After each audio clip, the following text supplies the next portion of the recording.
சித்தம் போல் என்னை நீ நடத்துகிறீ. சித்தம் போல் என்னை நீ நடத்துகிறீ. முடிவிலே என்னை மகிமையில் ஏற்றுக்கொள்வீ.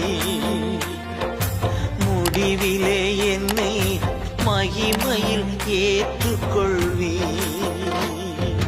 நன்றி ஐயா, நாள் முழுதும் நல்லவரே வல்லவரே. விண்ணிலும் மண்ணிலும் உம்மை தவிர எனக்கு யாருண்டு? இந்த மண்ணுலகில் உம்மை அன்றி வேறு விருப்பம் எது உண்டு? அப்பா, என் உள்ளத்திற்கு அரணும் பலனும் நீர்தானே. எனக்குரிய பங்கும் என்றென்றும் நீர்தான் ஐயா.